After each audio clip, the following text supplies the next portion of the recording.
Assalomu alaykum, kanalimizga xush kelibsiz. Bugun e'tiboringizga hayoti ayanchli tugagan mashhurlar haqida ma'lumotlar taqdim etamiz. 19 yoshli Bollivud aktrisasi Divya Bharati 1993-yil 5-aprelda Bollivud o'zining eng istiqbolli aktrisalaridan birini 19 yoshli Divya Bharatini yo'qotdi.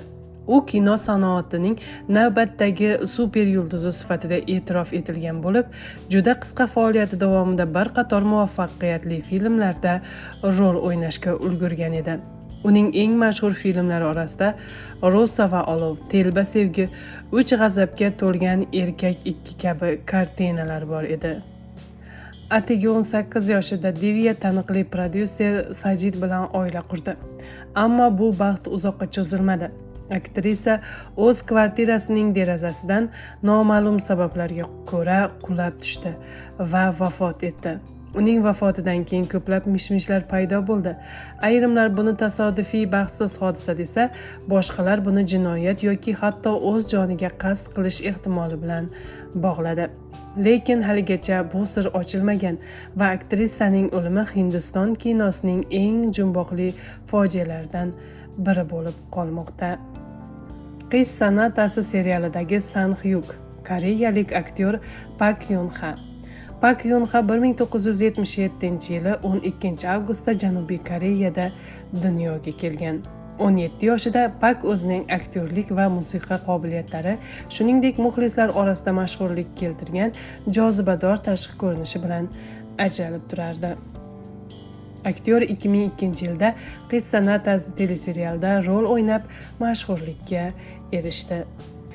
Janubiy Koreya matbuoti xabar berishicha, Pak Yun-ha 62 yoshli otasiga g'amxo'rlik qilgan va oxirgi daqiqalarini aynan u bilan o'tkazgan.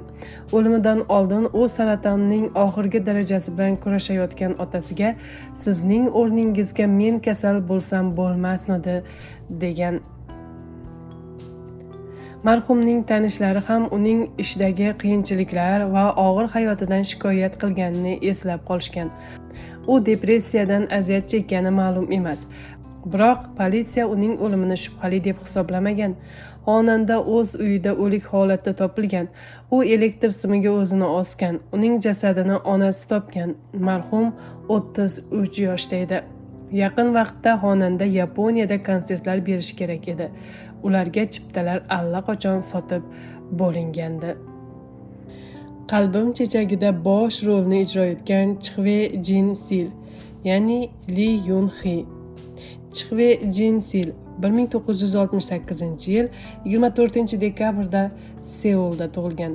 Aktrisa Janubiy Koreyaning eng taniqli ijodkorlaridan biri, millat aktrisasi maqomiga ega.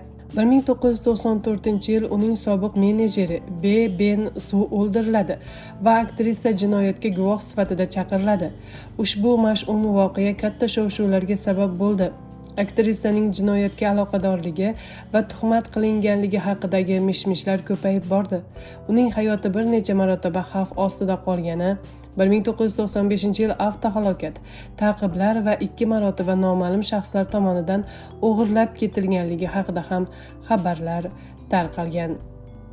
2008-yil 2-oktyabr kuni 39 yoshli aktrisa Chhve Jin Sil o'z uyida osilgan holatda topildi. Uning o'limi Janubiy Koreyada o'z joniga qasd qilishning qisqa vaqt ichida o'sishiga olib keldi. O'sha oyda odatdagidan ko'proq 700 ta holat qayd etilgan. Leonid Gayday ishlagan Ishbilarmon kishilar filmini juda yaxshi bilasiz. Undagi sho'x shaddod bolaning ham taqdiri juda ayanchli kechgan.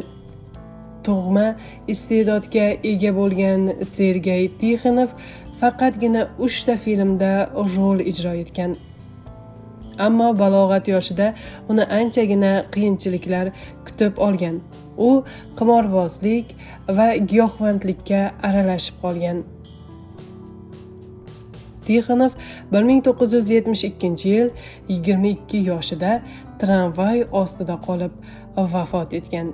Ko'pchilik uni joniga qasd qilgan desa, yana kimlardir bu qasddan qilingan deya fikr bildirishgan. Ammo bu haqda hech qanday ma'lumotlar yo'q. Kanalimizni kuzating va yulduzlar hayotidagi eng so'nggi yangiliklardan xabardor bo'ling. E'tiboringiz uchun rahmat.